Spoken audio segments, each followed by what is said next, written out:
नमस्ते मैम, मैं अजीत कुमार सिंह दिल्ली। नमस्ते अजीत जी, स्वागत है आपका। जी मैम, थैंक यू।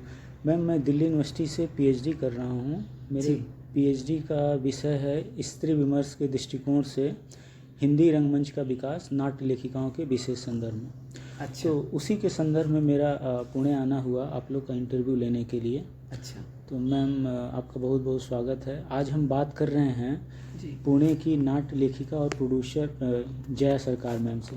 जी अच्छा। मैम, नमस्ते मैम। नमस्ते। जी मैम, मैं चाहूँगा कि आप अपने रंग अनुभवों को हमारे साथ शेयर करिए। रंग यात्रा आपकी कैसी रही है, या आप इसके बारे में कुछ बताना चाहें? अच्छा, तो अजय जी, आपने बहुत ही अच्छा सब्जेक्ट चुना है जो आज की ज़रूरत है इनफैक्ट। जी। और स्पेशली जब आपने स्त्री जो नाट्य लेखिका हैं उनके बारे में चुना है तो और भी खुशी हो रही है जान के। जी। और मैं बहुत सारी नाट्य लेखिकाओं को नहीं जानती हूँ। ये वजह नहीं थी मेरे नाटक लिखने की, लेकिन जब लिख लिया नाटक और वो दर्शकों के बीच पहुंचा और दर्शकों ने मुझे बताना शुरू किया कि बहुत ही कम लेखिकाएं हैं जिन्होंने नाटक लिखे हैं। जी। तो खुशी इस बात की हुई कि चलो आप बहुत कम लोगों के ग्रुप में आते हो, आप गिने चुनों में से आते हो। लेकिन एक बात ये भी महसूस हुई कि यदि ये विधा आगे बढ़ती रहे और स्त्री के दृष्टिकोण से बढ़ती रहे तो इसके बहुआयामी रूप आगे समय में आएंगे ज़रूर। क्योंकि अभी तक जो वर्चस्व है वो पुरुष लेखकों का ही है, और जितने ही नाटक अभी जो बहुत पॉपुलर हुए हैं वो सारे पुरुषों द्वारा ही लिखे गए हैं और उन्हीं का मंचन बार बार होता है। तो मैं नाटकों से बचपन से ही जुड़ी हूँ। मेरी जो छोटी बहन है वो नाटकों की कलाकार रही हैं। तो जब वो नाटक करती थी तो मैं जाया करती थी रिहर्सल देखने के लिए, और क्योंकि मैं लेखन में ज़्यादा थी और कविता के पाठ में, तो नाटक एक मेरे लिए फुल फ्लेजेड जैसे विधा के रूप में मेरे सामने नहीं था। हाँ, स्कूलों में मैंने नाटक किया। तो जो आप जिनसे मिल के आए हैं, जली रिजवी सर जी और दिनेश दीक्षित जी, इन लोगों ने मुझे नाटक करवाया था, लेकिन वो स्कूली लेवल तक था। और मुझे समझ में आया कि मैं शायद स्टेज पे एज एन एक्टर बहुत प्रभावशाली नहीं हो सकती हूँ, या थोड़ा संकोच है मुझे। लेकिन लेखन क्योंकि मेरा क्षेत्र रहा है, मेरा शौक़ रहा है, पैशन रहा है, इसलिए मैंने उन नाटकों की समीक्षा से अपना करियर शुरू किया था। तो कविताएं तो लिखती थी, लेकिन नाटकों की जो समीक्षाएं हैं वो रोज़ जैसे जो प्रतिस्पर्धाएं होती थी नाटकों की, उसमें जो समीक्षाएं लिखती थी, तो मैं देशबंधु और नवभारत ऐसे कुछ अखबार हुआ करते थे रायपुर में उन दिनों, उनके लिए लिखा करती थी। तो उन समीक्षाओं को लिखते लिखते नाटकों के दूसरे जो पहलू हैं उनकी थोड़ी समझ आने लगी। तो इस तरह से नाटकों के प्रति रुझान स्वाभाविक रूप से हुआ, और समझ में आने लगा कि एक अच्छा नाटक, एक प्रभावी नाटक कैसे होता है, और एक नाटक का निर्देशन कैसे होता है, उसके कलाकारों का जो पक्ष है कि वो किस तरह से अपने चरित्र को निभा रहे हैं, रंगमंच की जो साज सज्जाएं हैं, प्रकाश व्यवस्था है, ध्वनि व्यवस्था है, संगीत है, बैक स्टेज में भी, इन सब चीज़ों के बारे में छोटी जानकारियाँ मुझे मिलती गई। और धीरे धीरे अपनी समझ, बहुत सारे नाटकों को देखते रहे तो अपनी ही समझ इससे थोड़ी सी दुरुस्त होने लगी। और नाटक एक ऐसी विधा है जो सीखी तो जाती है, लेकिन जितना आप नाटक देखोगे उतना ही नाटक आपको समझ में आएगा। जी। तो जब भी मैंने नाटक देखे, बहुत पुराने नाटक कई बार देखे, जैसे अब मोहन राकेश जी के जो नाटक हैं उनको कई बार देखा, अलग अलग निर्देशकों द्वारा देखा। ऐसे ही जो दूसरे जो नाटक हैं, धर्मवीर भारती जी का नाटक है अंधा युग, वो भी कई लोगों के द्वारा देखा। तो मुझे लगा कि जब आप नाटक में देखने जाते हैं स्पेशली, और समीक्षक के रूप से जाते हैं तो आपको लगता है कि बहुत कुछ नया सब्जेक्ट में नहीं है, विषय वस्तु वही है। जी। हर निर्देशक का अपना अपना पर्सपेक्टिव होगा, अपना अपना तरीका होगा नाटक को रंगमंच में लाने का, लेकिन विषय वस्तु क्योंकि एक ही है इसलिए बहुत वैराइटीज़ उसमें बहुत एक्सपेक्ट नहीं कर सकते। तो ये बात मुझे लगने लगी कि आज की जो समाज, आज का जो समाज है, आज के समाज से जो जुड़ी जितनी स्थितियां हैं, बहुत सारे सब्जेक्ट्स हैं उसमें, उसको आप लिखें तो वो लिखेंगे तो एक नयापन भी होगा और नए ढंग से आप किसी बात को रख पाएंगे। जी। तो इस तरह से मैंने सोचा नाटक लिखने का और लिखा। फिर बीच में एक जयंत दा हैं, जयंत देशमुख जी, जो बहुत बड़े हमारे देश के फिल्मों में तो वो बहुत अच्छे सेट डायरेक्टर हैं और रंगमंच से उन्होंने कल शुरुआत की अपनी, तो उनकी रंगमंच पे बहुत पकड़ है। उन्होंने मुझसे कहा कि जया, सामयिक विषयों पे नाटक लिखना बहुत ज़रूरी है। तो एक नाटक उन्होंने मुझे सुझाया जो तुम लिखो, मुझसे कहा। वो नाटक था युगंधर। युगंधर युगंधर युगंधर जो है वो शिवाजी सावंत का एक अद्भुत कृति है। शिवाजी सावंत, अच्छा, जो मराठी के राइटर हैं, उनकी पत्नी ने इस नाटक का हिंदी में अनुवाद किया और वो साहित्य अकादमी अवार्ड से शायद उसको। तो आपने इस नाटक को लिखा है कि क्या किया है? इस नाटक को मैंने पहले तो 936 पेज की किताब है, उसको पढ़ा, पहले समझा, क्योंकि ये कृष्ण की आत्मकथा है और बहुत ही शोध की हुई कथा है और शिवाजी सावंत एक हस्ताक्षर है बहुत बड़ा अपने आप में। तो उनकी कथा पे नाटक, उसका नाट्य रूपांतरण करना था, लेकिन उनकी ही कथा का नाट्य रूपांतरण संभव नहीं था, क्योंकि कृष्ण के बहुत से पक्ष हैं। कृष्ण जी की आत्मकथा है। तो गीता पढ़ी, फिर ओशो के द्वारा लिखी गई कृष्ण के ऊपर जितनी बातें हैं, जितनी किताबें हैं, वो पढ़ी, लिखी, देखी, समझी, और इस तरह से और कृष्ण के प्रति के बारे में जितनी भी बातें मिलती थी वो सब लिखना शुरू किया मैंने। एक बड़ा नाटक था ये, 3-3.5 घंटे का। उन्होंने कहा जितना बड़ा लिखो उतना बड़ा लिखो, फिर उसमें से हम काट छट करते हैं। ऐसे ये नाटक की शुरुआत। मराठी में मैम लिखा हुआ, तो इसका आपने हिंदी में ट्रांसलेशन? हिंदी में ये ऑलरेडी ट्रांसलेट किया गया है। नाटक नहीं है ये एक आत्मकथा है कृष्ण की। तो ये एक अपने आप में ग्रंथ है। जी जी जी। वो शिवाजी सावंत की जो पत्नी है, उन्होंने इसको ट्रांसलेट किया हिंदी में, और उसका नाट्य रूपांतरण केवल उसी का नहीं, उस भाव को, युगंधर को लेके, कृष्ण की आत्मकथा उसमें से मूल रूप से उसमें से पढ़ के, फिर दूसरे पहलू, फिर आप भी अपने आप से अपने आप समझते हो कृष्ण को, जी जी, अपने जीवन में अनुभव करते हो। तो वो सारा एक अमलगमेशन जो है पूरा, उसको संयोजित करके एक नाटक लिखने की कोशिश की। तो वो नाटक मैंने 35 सीन अब तक लिखे हुए। लेकिन वही है, जयंदा फिल्म के डायरेक्टर हैं और आर्ट डायरेक्टर हैं, तो वो इतने बिजी हैं कि उनके साथ में इस तरह से युगंधर को लेके आगे मेरी बात नहीं हो पाई। तो वो नाटक मेरा एक लिखा हुआ पड़ा हुआ है। उसका एक सबसे बड़ा फ़ायदा ये हुआ कि मुझे एक नाटक को सीन वाइज, दृश्य रूप से, और उसमें प्रवाह रहे, वो कैसे लिखना है, उसका एक अभ्यास हो गया उस नाटक को लिखने से।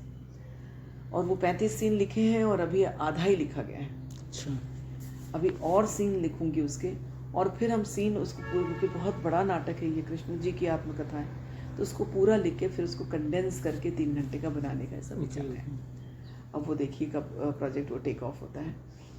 इस बीच में कुसुम खेमानी जी हैं जी, श्रीमती कुसुम खेमानी। तो वो एक भी अपने आप में एक बहुत बड़ी हस्ती हैं और उन्होंने बहुत सी कहानियाँ लिखी हैं।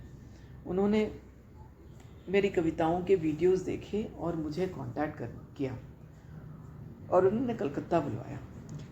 तो कलकत्ता जब मैं पहुंची भारतीय भाषा परिषद में, तो उन्होंने कहा कि तुम मेरी कहानियों का नाट्य रूपांतरण करो।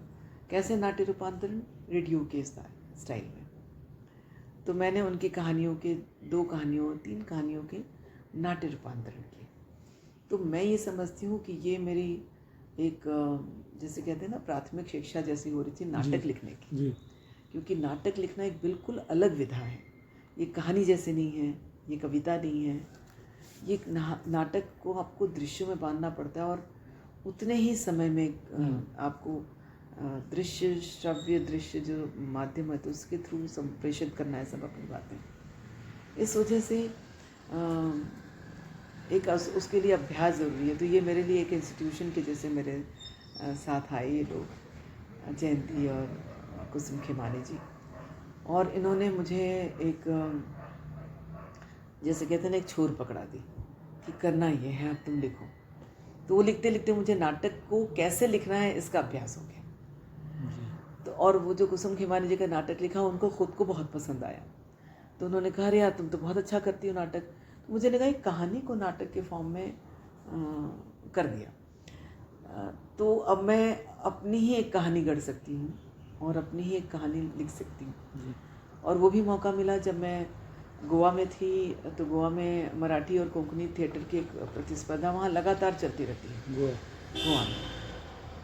तो गोवा में जब चल रही थी तो मैं एक नाटक मैंने उसमें देखा, उसका नाम था एक उत्तराची कहानी जी।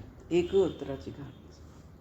तो वो नाटक में एक कहानी थी जिसमें एक मानसिक रूप से जो चैलेंज्ड, जिसे हम अंग्रेज़ी में कहते हैं पीपल ऑफ डिटर्मिनेशन, ऐसा कहा जाता है उनको। ये नया वर्ल्डली एक ग्लोबली एक्सेप्टेड नाम है इंटरनेशनली। तो उस लड़की की कहानी, हाँ उस लड़की की कहानी थी उसमें अजीत जी। किसमें मैम? उस उस नाटक में एक उत्तराची कहानी में। एक उत्तराची कहानी। एक उत्तराची कहानी। तो वो नाटक में जब मैंने देखा तो मुझे लगा कि ये एक बहुत अच्छा सब्जेक्ट है जिस पे कभी बात नहीं की गई है दूसरी भाषाओं में। तो मैंने उनसे वो नाटक जो मुझे इतना प्रभावित किया कि मैंने उस नाटक को बेस बना के एक नाटक लिखा। बिल्कुल धरातल वही थी लेकिन विश्वव्यापी, जैसे एक जैसे कहते हैं ना सब्जेक्ट जो सबकी आपकी और मेरी कहानी लगे, यूनिवर्सैलिटी उसमें हो, ऐसी वाली ऐसे सब्जेक्ट पे लेके मैंने पूरे पात्रों को लेके अलग सब बहुत एक नाटक लिखा। 2.5 घंटे का हो गया वो नाटक लिखते लिखते। तो किस्मत ऐसी रही कि मेरी एक दोस्त है मेरी और मेरे हस्बैंड आभास जी की, वो स्पेशल नीड्स के जो बच्चों की और एडल्ट्स की एक संस्था चलाती हैं दुबई में। और क्योंकि मैं 15 साल दुबई में रही हूँ इसलिए दुबई के लोगों को जानती हूँ। वहाँ का रंगमंच होता रहता है लेकिन वहाँ पर भी रंगमंच बहुत नहीं होता था उन दिनों। बाहर के लोग आके कर लेते थे और वहाँ पर 1-2 ग्रुप हैं, लेकिन वहाँ पर फुल फ्लेजेड लोग केवल रंगमंच को डिवोटेड जो लोग हैं वो लोग कम थे। ज़्यादातर वो लोग थे जो जिनका एक पैशन है तो शाम को अपना रिहर्सल की और एक प्रोडक्शन किया और ऐसा दिखाते थे। तो वहाँ उनके सामने हिंदी का नाटक लेके जाना और बहुत समय से हुआ नहीं था, एक चैलेंज था। लेकिन इस संस्था के लिए था और ऑलरेडी ये कार्यक्रम आयोजित और प्रायोजित दोनों हो चुका था, इसलिए आसान था कि 11-12 लोग की टीम लेके गोवा से और पूना से बम्बई से एक एयरपोर्ट से लेकर हम दुबई एयरपोर्ट जाना। एयर इंडिया ने हमें स्पॉन्सर कर दिया। ग्रैंडियर वहाँ पर जो होटल है उन्होंने अपने होटल स्पॉन्सर कर दिया, वो 4 स्टार होटल है। किसी ने केटरिंग कर दी, किसी ने लॉजिस्टिक कन्वेंस स्पॉन्सर कर दिया। तो ये आसान हो गया उस साल करना उस नाटक को। तो पहली बार इतिहास में ऐसा हुआ कि गोवा के जो कलाकार हैं और उन सबको लेके मैं दुबई गई और जो नाटक मैंने हिंदी में लिखा था, विषय वस्तु वही थी, उस नाटक को मैंने वहाँ पर प्रस्तुत किया। आपके ये कौन सा नाटक था मैम? उस नाटक का नाम था, पहले उस नाटक का नाम एक फैसला ऐसा भी आप लिखिए। अच्छा, एक फैसला ऐसा भी। तो इसकी कहानी क्या है? इसकी कहानी एक ऐसे परिवार की कहानी है जिसमें 2 बेटियां हैं। उसमें एक बेटी जो है मानसिक रूप से चैलेंज्ड है और दूसरी बेटी बहुत ब्राइट एंड ब्रिलियंट है। तो वो पूरा परिवार किस तरह की चुनौतियों से जूझता है और किस तरह एक नॉर्मल लाइफ जीने के लिए जीने के लिए जितना यथासंभव प्रयत्न करता है वो, फिर भी उनको चैलेंजेस आते हैं, कभी अंदर से कभी बाहर से। तो इस तरह की कहानी है वो। नाटक जो है वो तो एक उसका जो विषय है, आप देखिए ज़रा, क्योंकि एक मानसिक रूप से चैलेंज एक लड़की, एक पात्र जो है वो आपको मंच पे दिखता है, फिर दुविधाएं दिखती हैं, चुनौतियां दिखती हैं। तो नाटक थोड़ा सा सब्जेक्ट थोड़ा सा ऐसा नॉन ग्लैमरस तो है ही, प्लस बोरिंग हो सकता है। लेकिन इस नाटक को के दृश्य ऐसे बनाए, कैरेक्टर्स उसमें ऐसे डाले, उसमें थोड़ा सा व्यंग किया, उसमें थोड़ा हास्य किया, जिसको कॉमिक रिलीव्स कहते हैं, जो कहते हैं जिसको, वो हम डाला मैंने। तो वो जो नाटक लिखते लिखते, जब नाटक ऐसा होता है कि आज भी जब दर्शक देखते हैं तो दर्शकों से आपकी प्रतिक्रियाएं जो है वो आपको भेजूंगी, वो ये कहते हैं कि एक बार बैठ गए तो उठ नहीं सकते हम नाटक का। तो अब 2.5 घंटे से नाटक चेंज करके मैंने 1.5 घंटे का किया उसको। और उसके बाद फिर इसको 2-3 डायरेक्टर्स लोगों को मैंने जोड़ा, क्योंकि मैं टेक्निकली डायरेक्ट नहीं कर पाती हूँ, कि ब्लॉकिंग करना और ये सब जो टेक्निकलिटीज़ होती है डायरेक्टर की, वो मैं अभी अकेले में कोई नाटक को ऐसा डायरेक्ट कर पाऊँ वैसा शायद मेरे को अभी सीखना बाकी है। लेकिन जिन डायरेक्टर्स के साथ में मैंने काम किया, वो आपको और भी जान की बात की खुशी भी होगी कि गोवा में जो डायरेक्टर्स रहे हैं वो बहुत ही समाज के उस वर्ग से आते हैं जिसके हम सोच नहीं सकते कि उनको नाटक के लिए भी समय मिलेगा। जैसे वो जो नाटक के डायरेक्टर और एक्टर हैं, वो एक प्लम्बर हैं,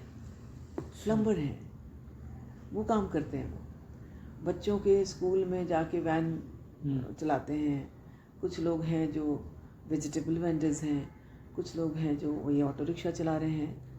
तो इस तरह के तबकों से लोग उठ के नाटक कर रहे हैं गोवा में, डायरेक्टर, और वो डायरेक्टर भी हैं। पहली बार सुना होगा आपने जी। तो ये जो डायरेक्टर, उन्हीं को लेके मैं वहाँ पर गई थी दुबई, जिन्होंने पहले गोवा के बाहर नहीं कुछ देखा, फ्लाइट में चढ़ने की बात ही छोड़ दी उनके साथ कभी किया हो। तो इस तरह से उन्होंने जो वहाँ पर नाटक को स्टैब्लिश किया। तो जिस फॉर्मेट में नाटक का ऐसा होता है, हर मंचन के बाद निखरता है वो, तो निखरना अलग बात है, लेकिन उन्होंने उस नाटक को वहाँ पर स्टैब्लिश कर दिया। इतने बढ़िया कलाकार थे उनके पास में, इतने डिवोटेड थे, और ये सारे रंगमंच के प्रति समर्पित लोग हैं। तभी अपने अपने कामों में इतने चैलेंजेस हैं उनके साथ में।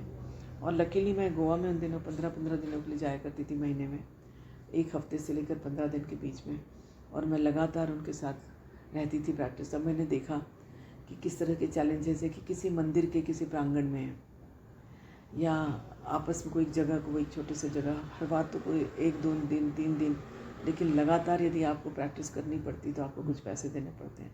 तो लोग हर महीने अपने पॉकेट से कुछ पैसे निकालते, और बहुत मुश्किल है वहाँ ऐसे तबकों में पैसे निकालना इन सब चीज़ों के लिए। 1000 रुपये भी आपके लिए बहुत बड़ी चीज़ होती है, लेकिन उन्होंने ये सब निकालते हैं, और वहाँ आज भी रंगमंच उसी शिद्दत से करते हैं लोग। तो मेरे लिए बहुत बड़ी बात है कि मैं उनको एक ऐसा मंच दे पाई जो अंतर्राष्ट्रीय मंच था, जो उनके इतिहास में भी, गोवा के इतिहास में भी पहली बार हुआ है। लेकिन गोवा में वो नहीं हो पाया। हमने कोशिश की कि गोवा में वो ऐसा हम कर पाएँ उसको, लेकिन वो फिर वही गोवा के अपने प्रपंच हैं, रंगमंच का भी अपना प्रपंच। ये लोग हिंदी थिएटर करते हैं? ये लोग कभी भी हिंदी थिएटर नहीं करते थे, ये लोग केवल मराठी और कोंकणी करते थे। पहली बार इन्होंने मेरे साथ हिंदी किया, तो भाषा का भी चैलेंज था। लेकिन क्योंकि मराठी और ये हिंदी थोड़ी, और जो बोलने वाले थे वो मराठी समझ लेते थे, एक्सेंट उनका ज़रूर मराठी आता था। तो मैंने वो परिवार का नाम, अभी आप पढ़ेंगे इस नाटक में, तो उस परिवार का नाम है दीवान परिवार, जो मध्य प्रदेश का परिवार है। तो वो हिंदी अच्छी बोलता है, क्योंकि मेरे जो दूसरे नाटक के जो कलाकार हैं हिंदी अच्छी बोलते हैं। तो ये मैं लिबर्टी ले लेती हूँ कि परिवार का नाम बदल देती हूँ कि यदि बंगाली कलाकार हैं और उनके मुंह से वैसी वाली बंगला निकलेगी तो उनको बंगाली सरनेम डाल दिया।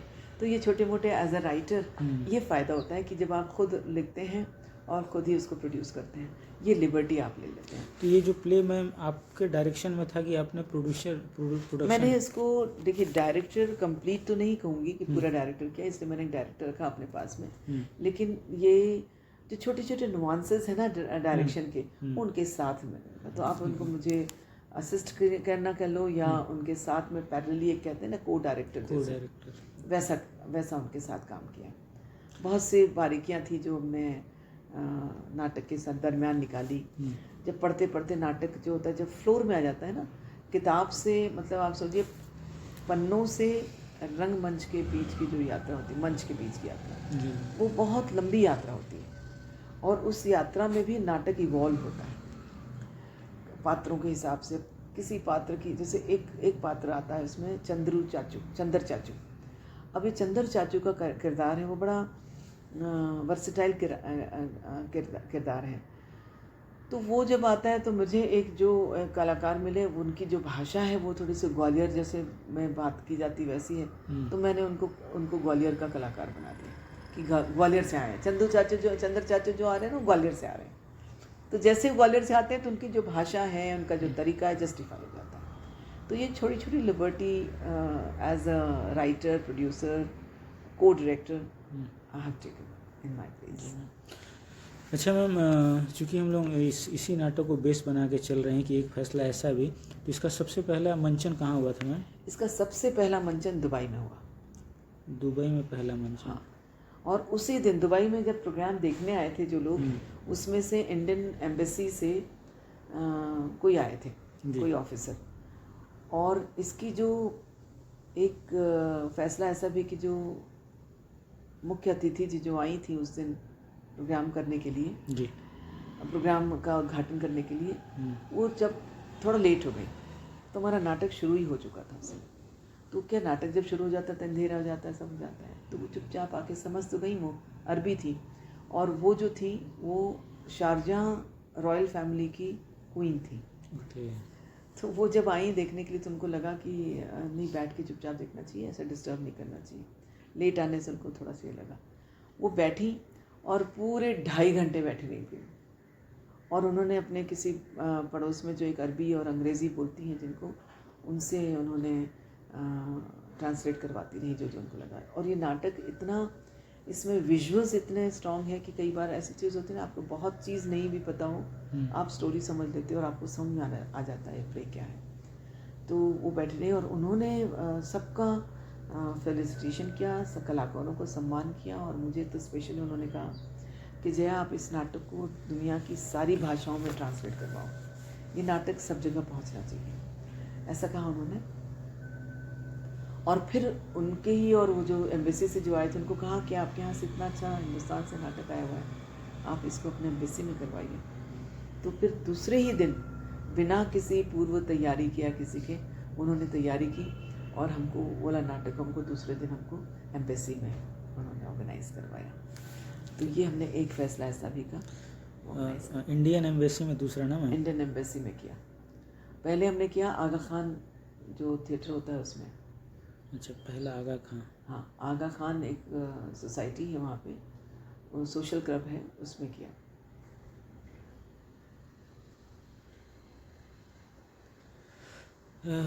अच्छा मैम, ये इसका जो फॉर्म है, प्रस्तुति की जो शैली है, लोकनाट्य, यथार्थवादी है। यथार्थवादी।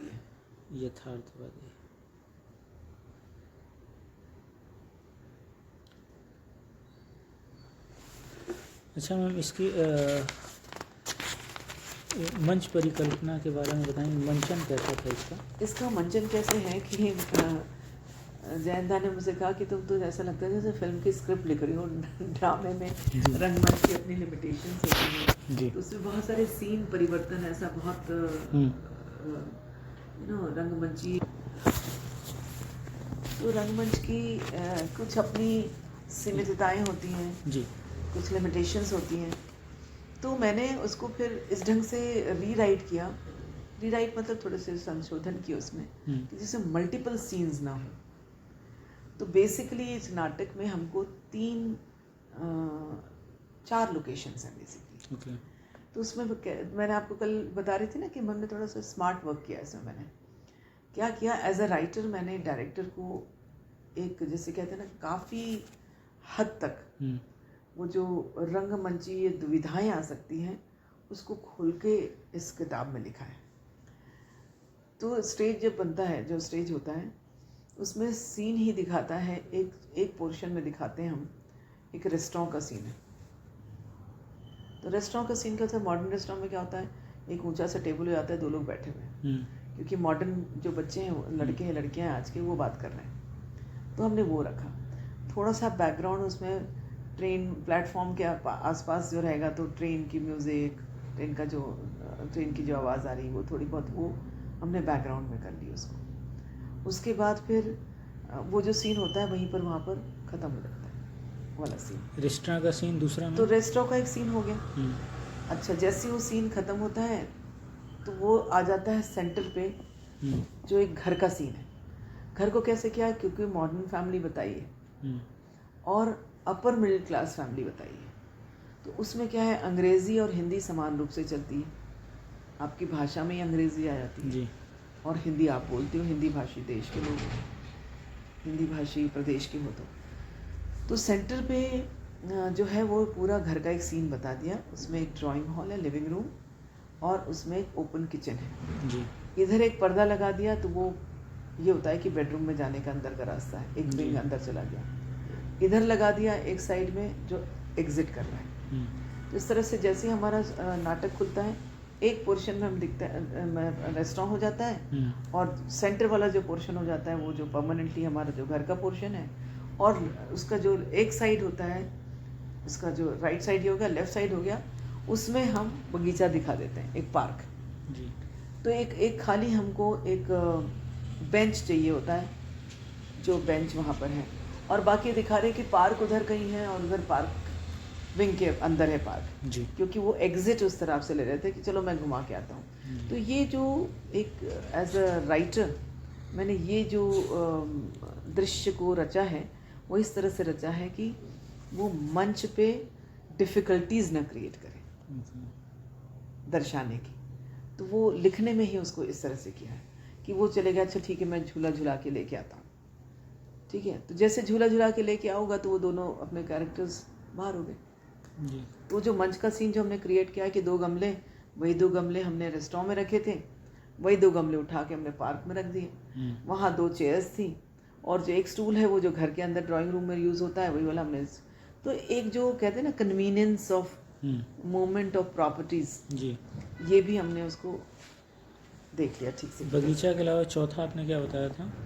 चौथा एक जो सीन है वो एक संस्था का सीन है। अच्छा, वो संस्था जिसमें आखिरी में जाते हैं ये लोग, तो उस संस्था में क्या होता है, आपको पीछे जो है वो संस्था का नाम, बैनर, और वो जो स्पेशल बच्चों के कुछ खिलौने होते हैं वो ले आके रख देते हैं। उसमें जो दीवान है वो एक उसमें चादर डाल देते हैं तो वो बच्चे बैठ जाते हैं, वही चेयर वेयर को वो रिसेप्शन जैसा बना देते हैं। तो हमारे पास टाइम ही नहीं लगता है कि उसी चीज़ को हम कन्वर्टेबल प्रॉपर्टीज़ यूज़ करते हैं कि वही प्रॉपर्टी इसमें आ जाए, वही प्रॉपर्टी इसमें आ जाए। तो मैम एक ही मंच पे 4 सेक्शन में आपने बांटा था, और जब एक ख़त्म होता था दूसरे पे क्या लाइट फोकस करके उसको करते हाँ, 4 सेक्शन में बटा नहीं है वाला। एक्चुअली जैसे आप ये समझ लीजिए, आप रंगमंच है पूरा ही वाला, ठीक है, ये स्टेज है, यहाँ पर हमने बना दिया है पार्क, यहाँ बना दिया है रेस्टोरेंट, ठीक है। रेस्टोरेंट में क्या हो, यहाँ से 2 चेयर 2 स्टूल ले आए, ये 2 स्टूल यहीं पर पड़े रहते हैं ड्राइंग रूम में, 2 स्टूल यहाँ ले आए, एक टेबल वो भी यहाँ पड़ा रहता है, वो यहाँ पर पड़ा हुआ है, ठीक है। अब यहाँ से जैसे रेस्टोरेंट, यहाँ 2 गमले हैं, जैसे रेस्टोरेंट का सीन खत्म हो जाता है वो सीन चला गया इधर के इधर हट जाता है वो। तो मतलब वो सामान हटा देते हैं कि यहाँ से क्या कर कुछ सामान जैसे स्टूल वगैरह जो यहाँ लग रहा है वो यहाँ लगा दिए, ब्लैकआउट कर देते हैं उसके हाँ, बाद? वो पूरा ब्लैकआउट रहता है, स्पॉटलाइट रहती है। अच्छा, ब्लैकआउट में सारा सामान शिफ्टिंग कर देते हैं आप लोग, हाँ, फिर जब सामने लाना होता है तो फिर फोकस कर देते हैं, फोकस कर देते हैं। तो जैसे ये पहला जब नाटक खुलता ही है ना, पहला जो पर्दा जैसे खुला, तो पर्दा खुलते ही पहले ये स्पॉटलाइट यहाँ दिख रही है, ठीक है। यहाँ पर आपके पास में है 2 स्टूल हैं और चेयर है बस, और ये एक केवल साउंड के जो ट्रैक हम चलाते हैं ना उसी से ही पता चल जाता है कि ये रेस्टोरेंट का सीन है जी। और यहाँ पर ये, तब तक ये पूरा ब्लैकआउट रहता है। तो यहाँ पर कुछ नहीं दिखता। हमने एक दीवान रखा है और एक ऐसी बेंच जैसा ऐसा, जैसे अब घर का ना मॉडर्न रखा हुआ है तो उसको इस हिसाब से मॉडर्न वाली सेटिंग की है, जो मिनिमलिस्टिक सेटिंग बोलते हैं जिसको, वैसे की। अब तो ये हो गया, ये ब्लैकआउट हो गया, यहाँ से यहाँ सामान हट जाता है जी या तो यहाँ आ गया या हट गया, जी। ये खत्म हो गया आपका सीन। तो आपका सीन, मेन सीन आपका वही रहा जो ड्राइंग हॉल और किचन का। अब जब ये यहाँ पर पूरा नाटक यही होता है, ज़्यादातर पूरे नाटक के सीन्स यहाँ पर हो रहे हैं। अब ये वाला पोर्शन है जब वो पार्क में आते हैं, एक ही बार में पार्क का सीन है। तो जैसे पार्क में आते हैं तो वो पार्क वाला एक बेंच होती है, यहीं पर रहती है वो बेंच, यहाँ बेंच में यहाँ ला के रख देते, वही 2 गमले यहाँ पर पड़ते हैं, यहाँ रख देते हैं, और वो झूला झूला करते हुए आती, तो समझ में आ जाता है पार्क है। तो ये बहुत स्मार्टली हमने उसको यूज़ किया और बहुत कन्वीनियंटली हो जाता है। हमने कन्वेंशनल स्टेज में भी किया इसको, जो इस प्ले को, और इसको ऐसे ही जहाँ पर जैसे फौजी लोगों ने हमको करवाया DSOI में, उनके पास तो स्टेज नहीं है, एक छोटा सा 12 इंच का एक एलिवेटेड प्लेटफॉर्म है, तो उसको हमने प्लेटफॉर्म को वो ड्राइंग हॉल बना दिया, और प्लेटफॉर्म के नीचे ये इधर पार्क बना दिया, इधर रेस्टोरेंट बना दिया। तो हमने उस तरह से उसको यूज़ कर लिया, और ये सारा डिज़ाइनिंग मैं करती हूँ। अच्छा मैम, अगला है कि प्रॉपर्टीज़ की बात होगी, आपने ऑब्जेक्टिव इसके पीछे क्या था मैम? जैसे मंच परिकल्पना, तो वो भी आपने बता दिया। सिंबॉलिक रूप से आपने क्या प्रयोग किया था इसमें? सिंबॉलिक रूप से दूसरा मेरे 2 नाटक है ना, पहले मैं एक ही नाटक की बात कर रही हूँ आपके साथ। जी जी। इसमें सिंबॉलिक रूप से ऐसा कुछ बहुत ज़्यादा, जैसे मेरे को ये बताना है कि जो पहले ये जो मेरी प्रोटैगनिस्ट है, दीपा नाम है जिसका, वो एक अच्छी म्यूजिशियन थी, तो क्या किया कि कुछ अवार्ड, कुछ ट्रॉफी रख दी वहाँ पे, एक हारमोनियम रख दिया। जैसे एक आपको स्टेज खुलता है एक ड्राइंग हॉल में, एक हारमोनियम और कुछ ट्रॉफीज नज़र आती हैं, तो आपको पता चल जाता है कि यहाँ पर कोई ना कोई संगीत का एक बंदा है। इसको आप सिंबॉलिक कह लें या इसको हमारे मंच की सज्जा कह लें।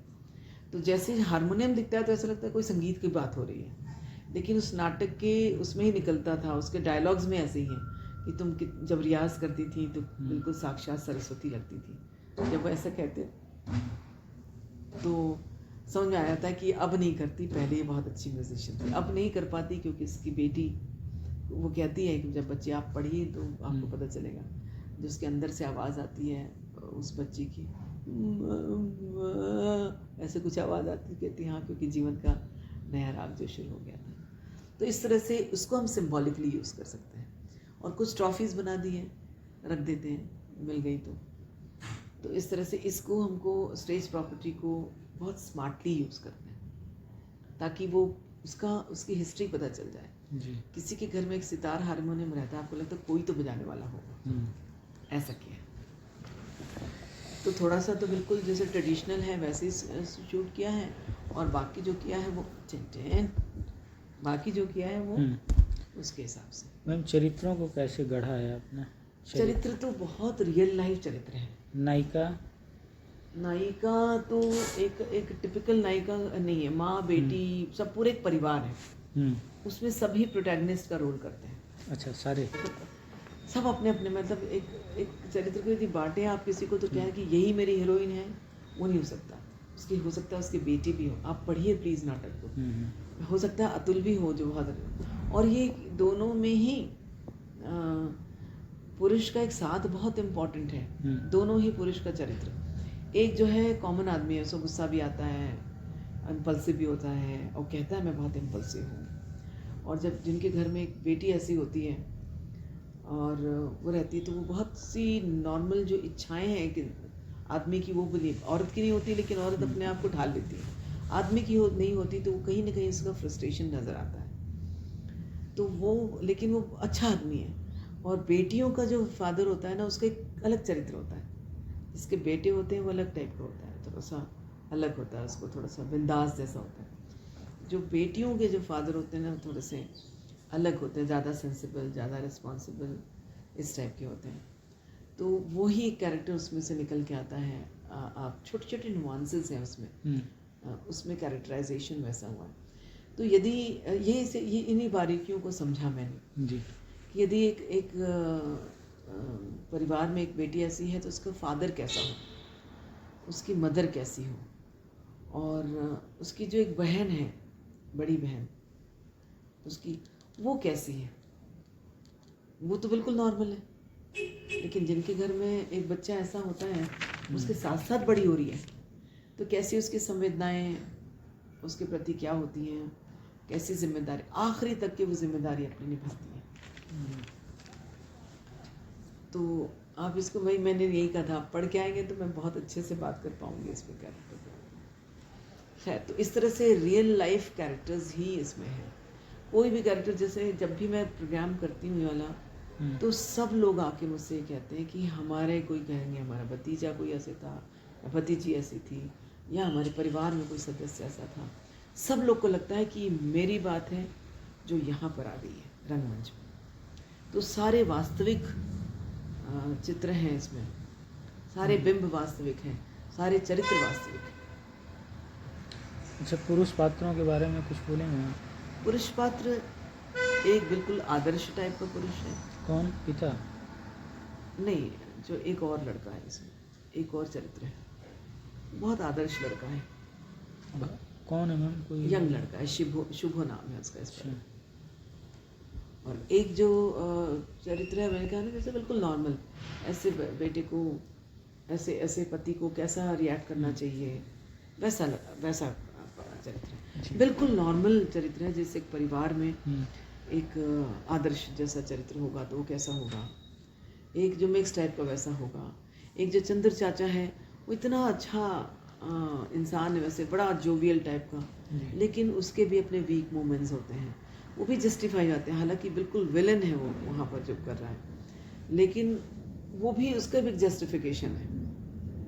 उसको 100% उसकी भी कहा, उसके पीछे भी एक बता दिया कि खाली वो एक लस्टी नहीं है वो आदमी, एक कोई रीज़न है, उस वजह से वो बहक गया है।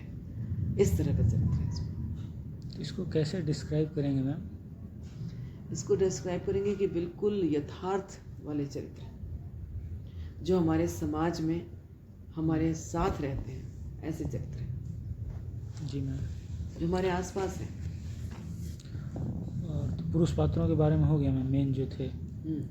अच्छा, चरित्रों के संवाद के बारे में क्या बोलेंगी मैम? चरित्रों के संवाद में बिल्कुल वैसे ही संवाद हैं जी। जैसे कि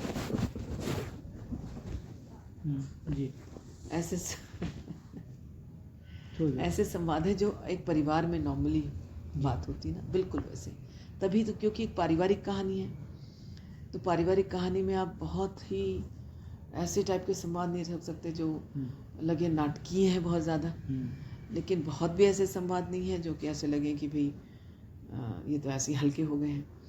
तो एक नाटक की रचनात्मकता, उसकी साहित्यिक मर्यादा और वास्तविकता, इन सब को लेके एक उनके संवादों को लिखा गया है। तो संवाद को यथार्थ संवाद या जीवन से जुड़े हुए संवाद? हाँ, बिल्कुल जीवट है वो, जीवन से जुड़े हुए संवाद, मतलब जीवंत संवाद है। अंग्रेजी और हिंदी दोनों में, ऐसे परिवार की कहानी है जहाँ हिंदी अंग्रेजी दोनों बोलते हैं, तो दोनों, इंग्लिश दोनों का प्रयोग, दोनों का ही प्रयोग है। उतना ही प्रयोग है जितना होता है नॉर्मली।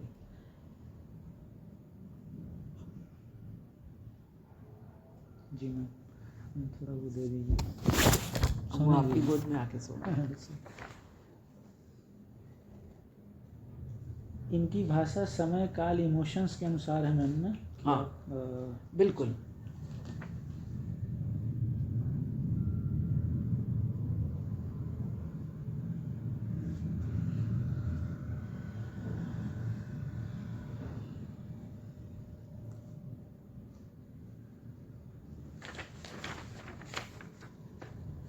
अच्छा मैम, संगीत का प्रयोग कैसे किया है मैम आपने? हाँ, इसमें जो संगीत है वो बहुत ही भावपूर्ण संगीत है इसमें। जी।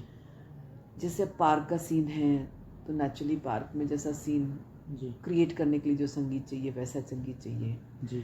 फिर इसमें बहुत हाई इमोशन ड्रामाज हैं, ओके। तो वो संगीत जो है वो भी है, सस्पेंस वाला भी संगीत है। जी। तो इसमें संगीत के बहुत से आयाम हैं। होली का गीत रखा है कि भाई जैसे होली हो रही है परिवार में, होली का गीत। हाँ, होली हो रही है परिवार में, तो वो और क्योंकि वो शास्त्रीय संगीत सीखने वाली बंदी है, तो शुरू में जब वो म्यूज़िक चलता है तो वही बिल्कुल उसी राग में, राग नट भैरव में संगीत चल रहा है। तो हमने संगीत को तो पूरा एक लाइव तो नहीं है, रिकॉर्डेड संगीत है, उसको हमने तैयार किया है। रिकॉर्डेड? हाँ, रिकॉर्डेड है। और उसमें एक जो गाना है, जैसे वो क्योंकि वो गाना गाने वाला परिवार है, गाते हैं, तो होली का गाना है तो खुद ही गा रहे हैं अपना गाना आपस में, रंग बरसे जी। ऐसे गा रहे हैं और नाच भी रहे हैं आपस में। तो एक लाइव भी रखा है संगीत, तो थोड़ा सा लाइव अच्छा लगता है सुनने में। लाइव संगीत भी है? लाइव संगीत मैंने खुद ही गा रहे हैं। अच्छा, खुद गा रहे हैं? खुद ही गा रहे हैं अपने। लाइव गाओ ना पापा बड़े दिन हो गया, तुम गाओ नहीं गाओ, ऐसे टाइप, जैसे परिवार में। अच्छा मैम, संगीत प्रस्तुति की तकनीक में क्या फ़र्क आप देखती हैं? ये तो आपने बता ये दिया। तो बता। लाइट का प्रयोग में? हाँ, लाइट का प्रयोग जो है वो बहुत ज़रूरी है इस नाटक में, क्योंकि कुछ सीन ऐसे हैं, बहुत भावना प्रधान सीन है एक तो, और कुछ सीन है स्ट्रगल के सीन है। ओके। तो वो जो सीन है उसमें नाटकों जो लाइट का बहुत इस्तेमाल किया है, और लाइट की वजह से इस नाटक में बहुत एक प्रभावी हो जाता है नाटक। तो लाइट जितनी चाहिए थी, लाइट जहाँ जो रंगमंच में लाइट चाहिए वो रखा। मतलब सीन के अनुसार लाइट का सीन के अनुसार, भाव के अनुसार, सारा मिला के, ये अलग अलग नहीं कर सकते इसको। अच्छा, चरित्र उभारने के लिए भी? हाँ, चरित्र उभारने के लिए भी है। ये सारे जितने जो आपने लिखे हैं ना, हाँ ये सारा ऑलमोस्ट हमने यूज़ किया है। जी।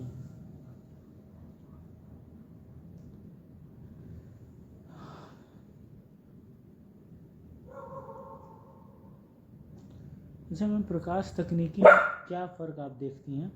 अभी तो तकनीकी में बहुत फ़र्क आया है, क्योंकि गैजेट्स चेंज हो गए हैं, और पहले से तो बहुत बेहतर हो चुकी है सब चीज़ें।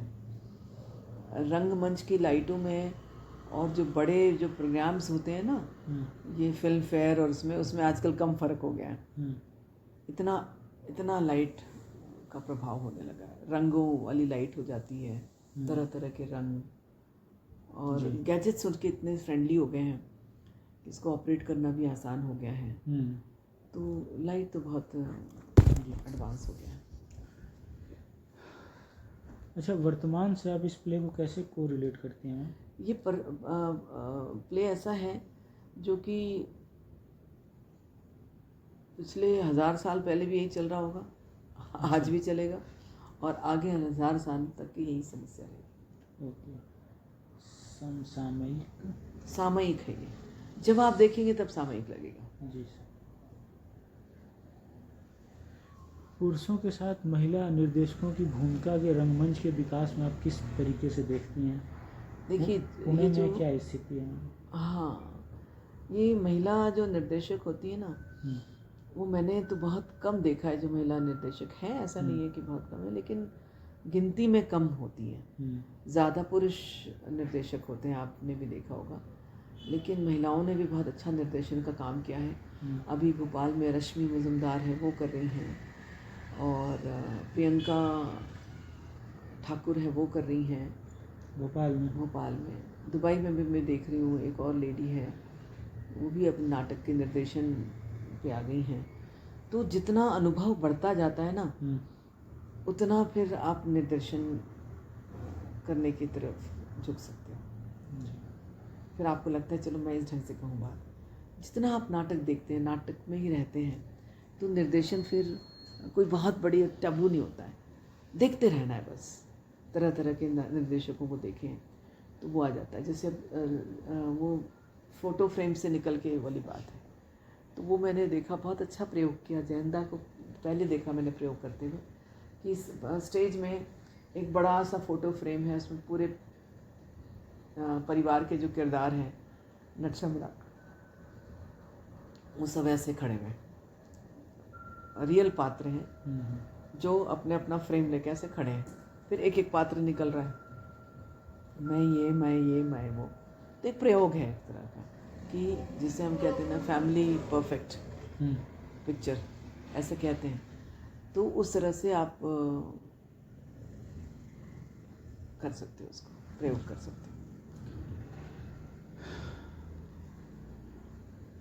इस नाटक में आपने मूल, अच्छा मैम इस क्वेश्चन से पहले मैं ये जानना चाहूँगा कि यहाँ पे कुछ महिला निर्देशकों के नाम और कुछ पुरुष निर्देशकों के नाम और कुछ जैसे कि महिलाएं जो आती हैं, लड़कियाँ एक्टर्स, क्या उनके बारे में पता, उनके नाम पता है आपको पुणे में या जो कर रही हैं आपको यहाँ पे? हाँ, पुणे में देखिए बहुत सारी एक्ट्रेस हैं जो कर रही हैं। आपको मैं 1-2 लोग का और बता सकती हूँ। महिला डायरेक्टर्स पहले तो मैं लिखना चाहूँगा, आपकी नज़र में कौन कौन है यहाँ पे, अगर वो याद जिनका है तो? नंबर दिया था ना आपने, धनश्री। अच्छा, धनश्री मैम। हाँ, वो भी नाटक करती हैं। ओके, पुरुष में तो यही लोग हैं। और एक्टर्स मैम? एक्टर्स में तो बहुत हैं यहाँ पर, लेकिन मैं कम लोग को जानती हूँ क्योंकि अभी मेरा बहुत एक्सपोजर नहीं हुआ यहाँ से। मैं बाहर ज़्यादा किए मैंने नाटक। पुणे में तो मैंने नाटक सदन कमांड के लिए किया। अच्छा, सदन, वो भी अपने आप में एक पहली प्रस्तुति थी, इतिहास में पहली बार हुआ उनका जी कि सदन कमांड के एक यूनिट में हमने ऑफिसर्स और जवान्स और उनकी फैमिलीज के लिए नाटक किया था जी 147 एयर डिफेंस बटालियन में। और वो जो नाटक था वो दूसरा नाटक था। जी। उस नाटक का नाम था एक नई फौज। एक नई फौज। एक नई फौज। तो एक नई फौज जो है वो सुभाष चंद्र बोस को किरदार पे किया है उसको, नाटक को। लेकिन जो स्थितियां हैं वो सारी सामयिक स्थितियां हैं।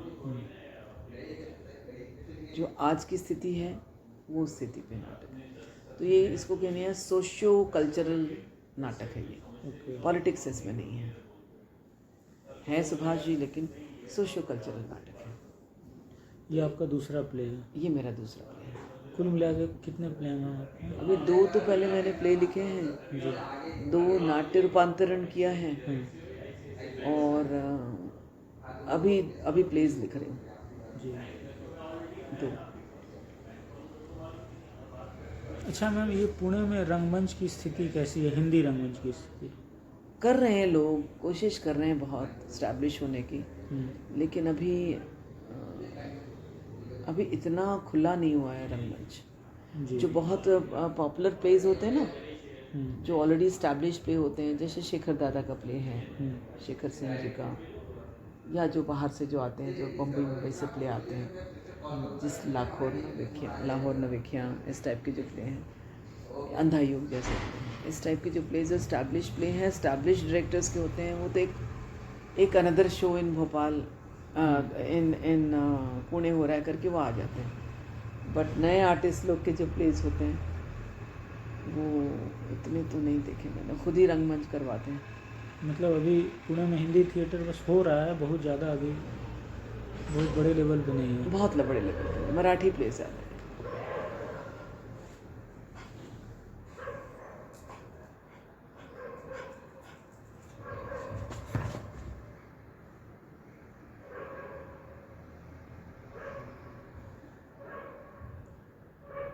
अच्छा मैम, महाराष्ट्र में रंगमंच कैसा है? मराठी थिएटर ज़्यादा है, हिंदी? मराठी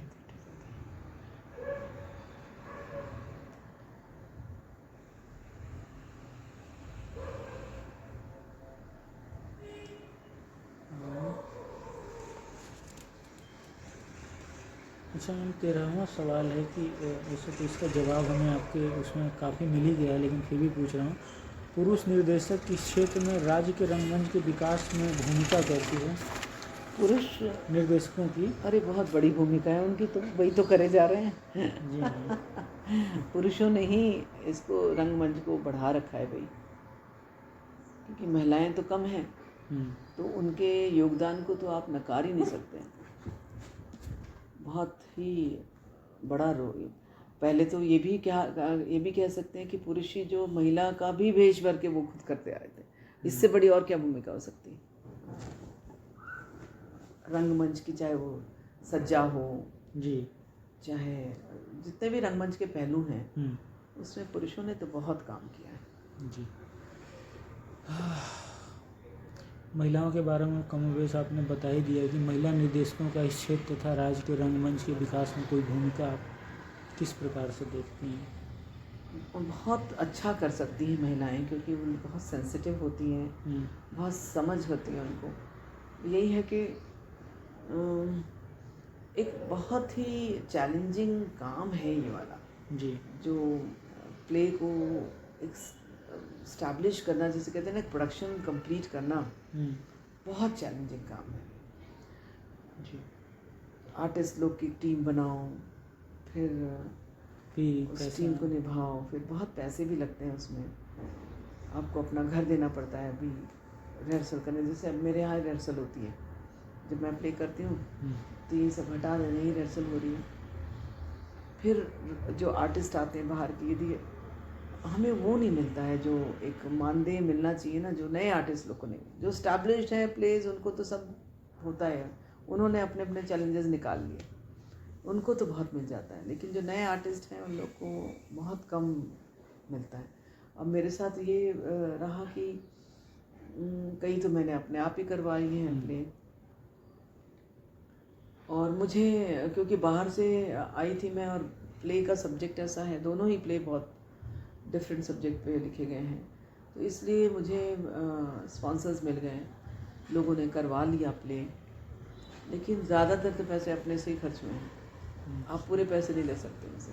अब मैंने अपनी टीम बनाई है यहाँ पे, तो वो भी टीम इनकम्प्लीट है। एक आर्टिस्ट को मेरे को बाहर से बुलाना पड़ता है, एक आर्टिस्ट का आना मतलब 3-3 हज़ार रुपये आने जाने का खर्च मिनिमम, प्लस उसको 5,000 तो आप दोगे ही बाहर से बुला देते, तो आप समझ लीजिए फिर रहना खाना 10-12 हज़ार तो एक आर्टिस्ट ले जाता है यदि बाहर से आता है तो। और मैंने एक सबसे अच्छा काम इसमें मैंने जो किया है, नॉन एक्टर्स को एक्टर्स बनाया है जी, क्योंकि अपनी मजबूरी ये थी कि अपने पास पैसे नहीं है, तो आपको उसमें से निकालना है। तो मैंने उन लोग को ढूंढा जो लोग को पैशन है थिएटर, और जो लोग को मतलब प्रोफेशन नहीं है तो पैसे की उम्मीद नहीं है जी, बल्कि वो अपना टाइम दे रहे हैं, समझे जैसे आप जिसको मिलने जा रहे हैं वैसे ही हैं, संपन्न लोग हैं, और उनका यही रोज़गार नहीं है, व्यवसाय यही नहीं है, इसलिए मेरे को आसानी हुई उनके साथ में काम करने में, और उनसे काम करवाया है। तो बहुत ग्रेट प्रोडक्शन है सर, जैसे जो अब यही कहते हैं कि सुभाष जी का रोल ये करते हैं, बहुत उम्दा रोल करते हैं, बहुत बढ़िया, लेकिन जिस दिन आशुतोष राणा ने कर लिया इस रोल को, उस दिन ये प्ले किसी और में, दादा ने यही बोला है कि प्ले इतना सॉलिड कंटेंट है कि ये जिस किसी दिन एक दिन एक्टर के हाथ में पड़ गया तो वो ये इंटरनेशनल बना देगा उसको, कंटेंट इसका इतना रिच है। कलाकार तो आपको कभी मिल रहे हैं कभी नहीं मिल रहे हैं। एक हमारे को सुभाष मिला, वो अच्छा कर रहा था, लेकिन उसकी अंग्रेज़ी इतनी कमज़ोर थी, वो बोलता था तो अंग्रेज़ी टेढ़ी मेढ़ी बोलता था, और सुभाष चंद्र जी तो मैं होता तो ज़रूर करता क्योंकि इंग्लिश भी मेरा पीजी है ना इंग्लिश, हाँ, तो मुझे करना बड़ा अच्छा लगता है। तो अब करिएगा नेक्स्ट टाइम, एक रोल आपको दूंगी। तो इस तरह से ये है नाटक का, पुरुषों का तो बहुत बड़ा रोल है, उन्होंने ही रंगमंच को जिंदा रखा है, और हम सब साथ निभा रहे हैं, हम भी हैं ये बताने के लिए। अच्छा मैम, महिलाओं के जैसे रंगमंच में, जैसे अभी तक तो हम डायरेक्टर्स की बात कर रहे थे, अब एक्ट्रेस की बात करेंगे। पहले जो एक्ट्रेस बड़ी कम आती थी, अभी महिलाओं के रंगमंच में भागीदारी के बारे में आपकी क्या राय है? बहुत ही ज़्यादा आर्टिस्ट हैं अब तो। एक चीज़ बस एक ये हुई है कि रंगमंच उनको एक स्टेपिंग स्टोन जैसा लगता है OTT प्लेटफॉर्म में पहुंचने का। ओके। तो बहुत से जगहों से, बहुत से डायरेक्टर से मैंने बात की है, ज़्यादातर लोग यही कहते हैं कि लड़कियां आती तो हैं, एक्टिंग करती, बहुत अच्छा करती हैं, लेकिन उनका एम केवल रंगमंच तक नहीं सीमित है। वो रंगमंच इसलिए कर रही हैं क्योंकि वहाँ से वो छलांग लगाना चाहती हैं जी, अपने टीवी सीरीज़ में OTT प्लेटफॉर्म्स में, वो एक उनका उद्देश्य हो गया है। जो वहाँ से जब रंगमंच के माध्यम से आती हैं, वहाँ उनकी इज्जत होती है बहुत, कि एक्टिंग तो जानती हैं, लेकिन ये ठहर नहीं पाती, जैसे उनको वहाँ मिलता है फिर वहाँ चली जाती है। जी, ओके। और मैम, और जो महिलाएं हैं जैसे कि बैक स्टेज में जो काम करती हैं, उनके बारे में? बैक स्टेज में जो काम करती हैं वो तो लाइमलाइट में रह नहीं पाती बेचारी सामने, मतलब इसमें आ रही हैं ये आती हैं बहुत, और बैक स्टेज का क्या है कि आप यदि ड्रामा स्कूल में जाएं ना, तो आपको लगेगा कि एक कलाकार को संपूर्ण कलाकार बनाता है एक एकेडमिक सिलेबस उनका। वहाँ पर आपको अपना ही सामान उठाना है, हम माली भी करनी है आपको झाड़ू भी लगाना है रंगमंच पे ज़रूरत पड़े तो, लाइट पे भी आपको, सब, you are a complete artist. आप पूरे रंगमंच के कलाकार होते हो, आप केवल एक्टर नहीं होते उसमें। आपको डायरेक्टर को भी सपोर्ट करना है, आपको डायलॉग्स के प्रॉम्प्टिंग भी करना है, वो भी करना है, सब काम करते हैं लोग। तो हम लोग जब बचपन में जब हम लोग ट्रेनिंग हुई है, तो वो ऐसे कोई सेट ट्रेनिंग तो हुई नहीं कि हम कोई स्कूल गए हैं ना ड्रामा के, लेकिन हमें यही सिखाया गया है कि बेटा तुम रंगमंच पे चढ़ रहे हो ना, तो ये मत सोचो कि मैं एक दिन महान एक्टर बन के निकलूँगा। ये सोच के निकलो कि सारी विधाओं की जानकारी होनी चाहिए आपको, और सारी विधाओं में आपको बेशर्म बेझिझक आपको चाय पानी भी पिलाना है, और आपको जूते भी साफ करके रखने तो रखने पड़ेंगे आपको। कोई आपको शर्म, एक आर्टिस्ट शर्म नहीं करता कभी। जी मैम। वही निकालना है उसको अपने अंदर से कि मैं महान कलाकार हूँ।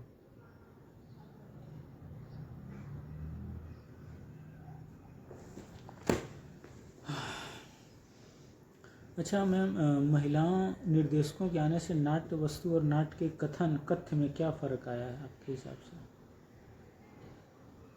महिला लेखन की वजह से? हाँ, महिला निर्देशकों के आने से नाट्य वस्तु और नाट्य कथ्य में वही क्या फ़र्क आप देखती, क्या फ़र्क आया? पहले का जो नाट्य वस्तु जो पुरुष लिखना और एक महिला लिखने में फ़र्क तो आता है। हाँ, फ़र्क तो होता है। एक तो महिला जब लिखती है एक नाटक तो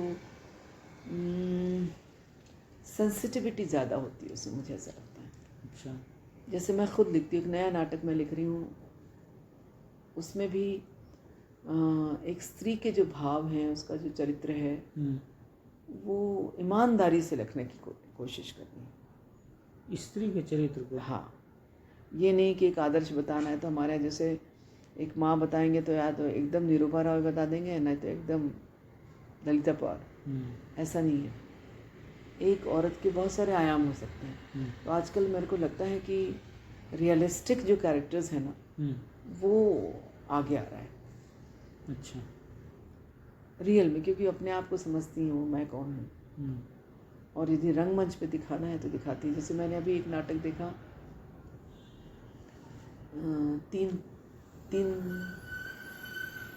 चार चौगी,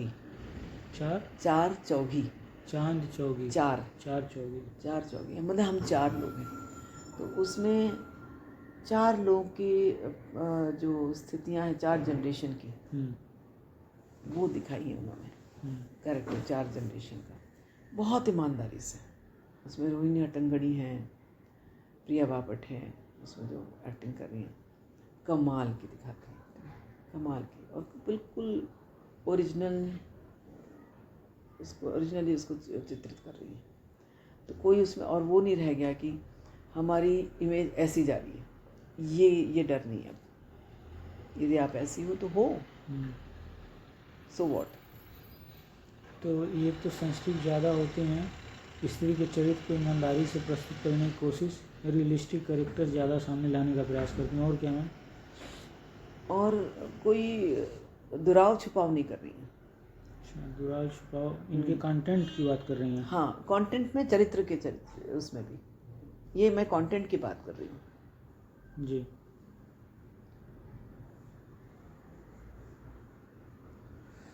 जी मैम, तो पुरुष और महिलाओं के नाटकों में क्या फ़र्क है मैम कथ्य में? जो स्त्रियां हैं अपने पात्रों को, स्त्री पात्रों को और इवन पुरुष पात्रों को बहुत कन्विक्शन से दिखाती हैं। अच्छा। और पुरुष जो है वो शायद थोड़ा सा झिझक सकता है एक औरत के उस पात्र को चित्रित करने में। मतलब स्त्री पुरुष पात्र को उसके पूरे चरित्र के साथ दिखाती हैं? हाँ, कन्विक्शन ज़्यादा है उसमें, और अब उनके अंदर ना झिझक नहीं रह गई है दिखाने की। ओके। जो एक झिझक थी ना कि इस स्त्री के कैरेक्टर को कैसे दिखाए, एक स्त्री भी हीरोइन होते हुए भी वैम्प वाली भी टाइप के कैरेक्टर हो सकते हैं, उसके अंदर बहुत सारे मिक्स टाइप के हो सकते हैं, वो अब झिझकती नहीं दिखाने में। सो व्हाट, ऐसा वाला एटीट्यूड हो गया अभी। जी मैम, अच्छा है। अच्छा मैम, इस क्षेत्र में सरकार कोई मदद कर रही है हिंदी रंगमंच के विकास के लिए? करती तो है सरकार, तभी हो रहे हैं, लेकिन बहुत ही मतलब या तो मदद पहुंचती नहीं है जिन लोगों को चाहिए, या इतनी नहीं होती जितना दूसरे सब्जेक्ट्स पे होता है। रंगमंच को अभी एक तो लोग ना टिकट देकर खरीदते नहीं हैं। ओके। जी मैम। मराठी सिनेमा में फिर भी लोग जाते हैं, चाहे 50 रुपए की टिकट हो, लेकिन लेके खरीद के देखते हैं। 20 रुपए की भी टिकट रख लेते हैं, लेकिन खरीदते हैं जाके। यहाँ तो मैंने इंदौर में भी देखा है, फोकट में ले जाओगे तो भी उनको बुला बुला के लेके आना पड़ता है। वो चक्कर है इनके साथ में। जी, तो बस यही है कि सरकार, अच्छा सरकार और भी पहुँचे छोटी छोटी संस्थाओं तक, जो संस्थाएं रजिस्टर्ड हैं उन तक तो पहुँचे कि हम भाई आपको मौका दे रहे हैं, आप करवाइए रंगमंच। मुझे ऐसा लगता है कि ऐसा कुछ हो कि सरकार जैसे इंडिया गॉट टैलेंट करती है ना, जी, ऐसे इंडिया गॉट टैलेंट रंगमंच में भी हो। अच्छा। तो उससे आप सरकार के अनुदान से एक ऐसी मतलब प्रतिस्पर्धा हो नाटकों की कि जहाँ नाटक आए, चाहे वो आधे घंटे का, जो भी अपने नाटक को एक बना लो सीमा अवधि, 1 घंटे का नाटक, 1 घंटे का नाटक या शॉर्ट नाटक ऐसे करके, लघु नाटिकाएं, और उनको कैटेगराइज करके उनमें से बेस्ट चुनो, फिर बेस्ट चुनो, और बाहर के लोगों को बुलाओ जो लोग जानते नहीं है कौन नाटक कैसा है, और फिर उनमें से चुन के उनको सबको शो। अब मुझे अपने नाटक को विदेशों में करवाने में कोई दिक्कत नहीं है, बात अपने देश में कहाँ कराऊँ, यहाँ बड़ी समस्या है। यहाँ बड़ी समस्या है। फिर आपके पास इनिशियल एक नाटक बजट कम से कम 2 लाख तो होता ही है, वो 2 लाख ही आपको भारी पड़ने लग जाते। आप रंगमंच को फ्री करो, ऐसा रंगमंच बनाओ जो फ्री में मिले कम से कम। तो मैम, एक तो आपकी अनुदान चाहती हैं गवर्नमेंट से, नाटकों की प्रतिस्पर्धा चाहती हैं, और थिएटर है यहाँ पे आप लोग का प्रेजेंट करने बहुत से थिएटर हैं, बट इतने महंगे पड़ते ना थिएटर। थिएटर सस्ते किए जाएँ। रिहर्सल के लिए हॉल मिलता ही नहीं है। रिहर्सल के लिए हॉल गवर्नमेंट मिले ना कहीं ऐसे बात। जैसे क्या किया है भोपाल में, आपको बताती हूँ। एक सुरजन जो हुआ करते थे, ललित सुरजन वगैरह, इन लोगों के एक साइट है जो बन रही है, वो लिटिगेशन पे है, पूरा बना हुआ है, ठीक है, खिड़की भी है उसमें, अंदर दरवाजे नहीं लगे हैं। बिल्डिंग में जाओ तो अंडर कंस्ट्रक्शन बिल्डिंग होती है ना, तो वहाँ इतना बड़ा जैसे ऐसे बड़ा बड़ा हॉल है। अब वो लिटिगेशन है, कब टूटेगी तो कब बनेगी पता नहीं चल रहा है। तो उसको इन लोगों ने दे दिया कि चलो भाई नाटक वालों जाओ प्रैक्टिस करो वहाँ पे। तो कम से कम शेल्टर्स मिल जाता है, हवा पानी मिल जाती है। एक वो लगा दिया है अपना बिजली का बोर्ड, तो वो ऐसे लाइट लटका लटका के कर लेती। ये तो हालात है रंगमंच के, आप बताइए। मतलब रिहर्सल वहाँ की, आप भोपाल की बात भोपाल की बात, मतलब अब ये तो न रंगमंच की बात हो रही है, जगह तो कोई भी हो, जगह तो कोई भी, कमोबेश हालात यही हैं। कमोबेश हालात ऐसे। तो और जो आपके जो रंगकर्मी जो होते हैं, जो उनके लिए कुछ अनुदान या पेंशन, जो कि बुजुर्ग हो गए हैं, कुछ ऐसा है आपके मन में आता अब वो पता क्या है, ऐसे में तो बहुत सरकार भी कैसे सेग्रीगेट करेगी कि किसका क्या योगदान है, बड़ा मुश्किल है। कोई रजिस्टर्ड संस्था तो है नहीं है अभी। अब कल को मैंने तो बचपन से नाटक किया, चलो ठीक है, मैं खड़ी हो जाऊँ, मेरे को अनुदान चाहिए। और कैसे एक मापदंड क्या हो कि इन्होंने क्या काम किया है। अब दिनेश दीक्षित को देखिए, मिल के आए ना आप उनसे? कहाँ, छत्तीसगढ़ वाले कि? हाँ, यहीं रहते ना जो हड़पसर में, उनसे मिलिए आप जा। कहाँ पे? उस स्टेशन के से आगे तो दूर है उनका घर। अच्छा। लेकिन उन्होंने बहुत काम किया रंगमंच में, दिनेश, क्योंकि एक दिनेश दीक्षित वहाँ पे हैं, छत्तीसगढ़ में है। हाँ, वही तो आए हैं, यहाँ आ गए। वो IAS रैंक के बहुत बड़े अधिकारी रहे हैं, उनकी मैं बात कर रहा हूँ। अच्छा, ये धर्म सिंह मुरारजी केमिकल्स में थे, 72-73 साल के हैं। लेकिन आप एक बार गए ना, आपको एक दिन रहना पड़ेगा उनके साथ, बहुत है उनके पास में बात करने को। जी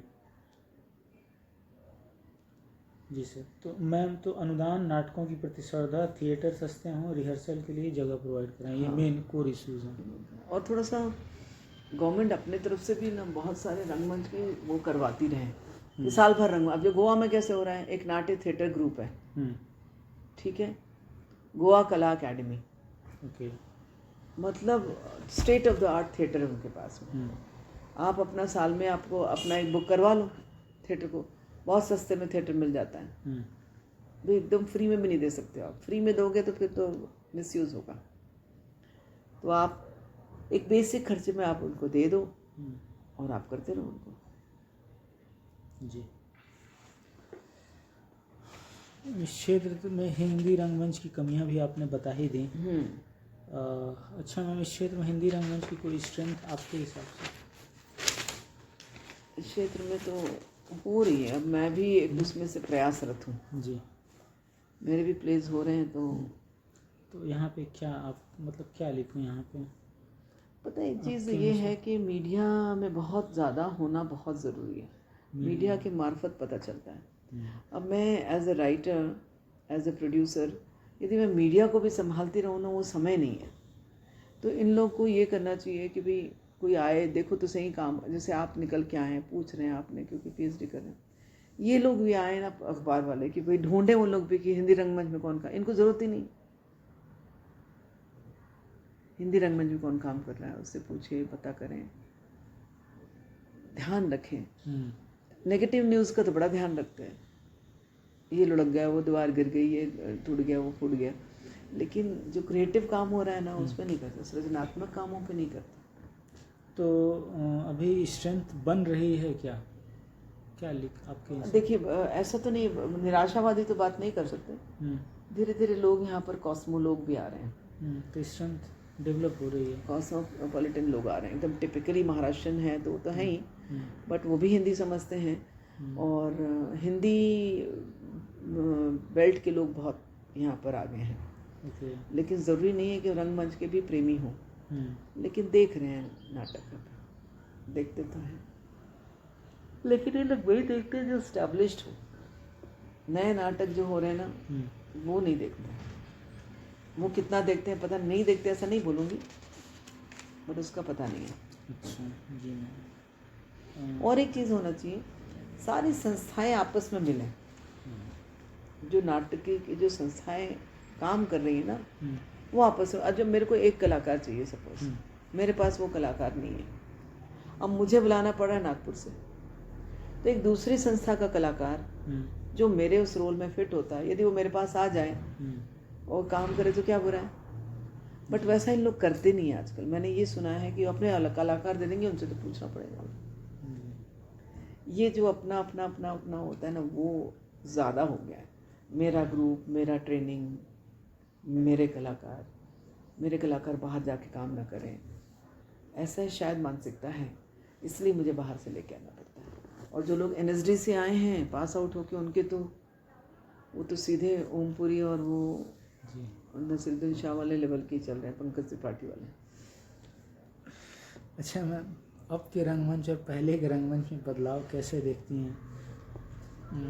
पहला रंगमंच में थोड़ी प्योरिटी थी।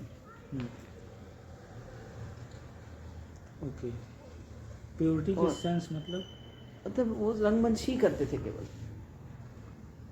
वो ही नहीं सोचते थे कि मैं को रंगमंच करते हुए बाहर निकल जाऊं। लेकिन अब जैसे जैसे प्लेटफॉर्म्स आ गए हैं ना, बहुत ऐसे ना, रंगमंच केवल एक बताया ना, जैसे एक स्टेपिंग स्टोन जैसा हो गया है। उनका उद्देश्य रंगमंच के माध्यम से फिल्मों में जाना या उसमें जाना हो गया।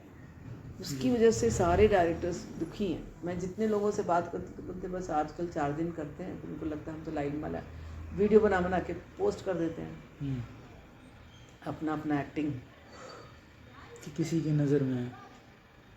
जी। तो ये प्योरिटी जो रंगमंच की प्योरिटी थी ना, अब नहीं। केवल रंगमंच करना है हमको, वैसा नहीं रह गया। ये रंगमंच केवल एक माध्यम है जी, क्योंकि पैसे नहीं है। ये रियलिटी है। रियलिटी यही है ना भाई, उसमें पैसे कौन देगा उनको रंगमंच।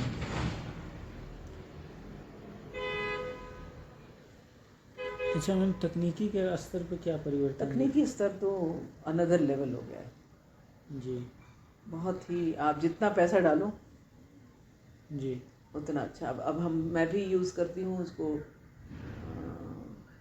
तो डिजिटल स्क्रीन मैं भी यूज़ करती हूँ दिखाने के लिए। जी एक नई फौज में हम वो दिखाते हैं, हम्म, शहीदों को दिखाना है। हम्म, या तो हमारे पास इतने कलाकार होंगे कि कलाकार को शहीद बना के ले आए, और नहीं तो इतने सारे कम से कम 30-40 शहीदों के नाम हैं, उन शहीदों के फ़ोटो को हम वो LED लगा के दिखा देते हैं। जी तो टेक्नोलॉजी का यूज़ अच्छा हो रहा है। कई बार हमने ऐसा भी किया कि पीछे पार्क का सीन है, हम्म, हमने पार्क का सीन उससे क्रिएट कर दिया LED से। ओके।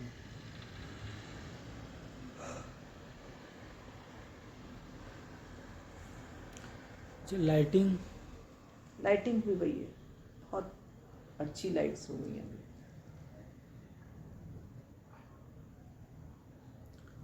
मंचन के क्षेत्र के बारे में आपकी क्या राय है? मंचन का तो वही है ना कि जितने ज़्यादा शोज़ करवाते रहे, हमको खुद को ही करना पड़ता है अभी। ओके। यदि गवर्नमेंट कहे कि भाई आप हिंदी में काम कर रहे हो, आप हिंदी में शो करो, आओ यहाँ पर करो, तो हम तैयारी करें, जाके शो करें, लेकिन खुद को ही करना पड़ता है सब कुछ। बाहर से कोई नहीं आएगा। कि अब जैसे एक समझिए, एक यहाँ पर ऑडिटोरियम है, ऑडिटोरियम वाले एक अपना ऐड निकालें कि भाई इस समय से लेकर इस समय तक के हिंदी रंगमंच होगा, जो लोग संस्थाएं करना चाहती हैं हम उनको इतना डिस्काउंट देंगे। तो रंगमंच वाले करें भी, प्रैक्टिस करना हम शुरू कर दें, आज से रिहर्सल करना शुरू कर दें। बट ऐसे में क्या होता है कि कलाकारों को भी जब डेट फिक्स हो जाती है ना कि इस डेट को अपना शो है और फिर आज से हम रिहर्सल चालू कर रहे हैं, तब तो कलाकारों के अंदर भी थोड़ा सा एंथू रहता है।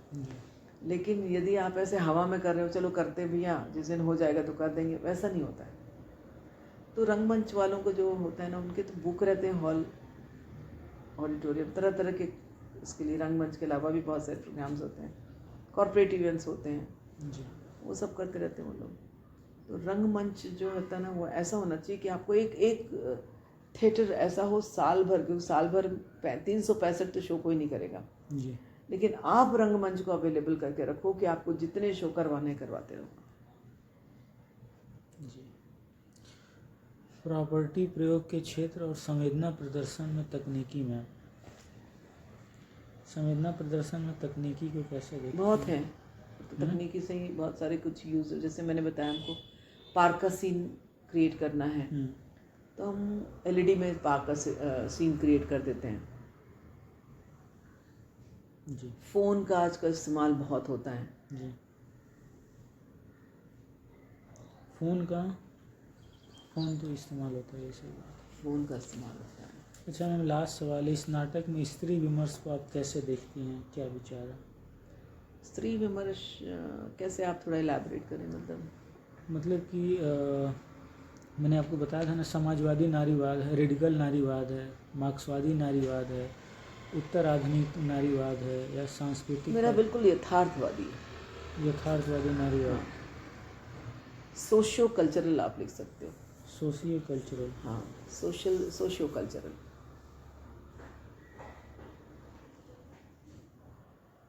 हेलो बेटा। हाय माँ। हाय टिन। बेटा ये अजीत सिंह जी हैं, नमस्ते। नमस्ते। ये रंगमंच पे रिसर्च कर रहे हैं। अच्छा। वो मेरे से मिलने आए हैं। थैंक यू मैम, आपने इतना महत्वपूर्ण समय दिया। अभी हम बात कर रहे थे पुणे की नाटककार और प्रोड्यूसर मैम जया मैम से। थैंक यू मैम, बहुत बहुत आभार मैम। बहुत बहुत धन्यवाद जी। और आपको बहुत बहुत शुभकामनाएं। और आप बहुत अच्छा काम कर रहे हैं अजीत जी। ये आपने इतना कुछ पूछा मुझसे, तो मुझे भी पता चला कि इतना कुछ था मेरे अंदर जो बताना था मुझे आपसे। थोड़े से गुबार भी निकल आए, थोड़ी बात भी निकल आई, भावनाएं निकल आई, और अब इसको थोड़ा सॉलिडिफाई करके और अच्छे से काम करूं, वो एक प्रेरणा मिली। जी, थैंक यू मैम। धन्यवाद।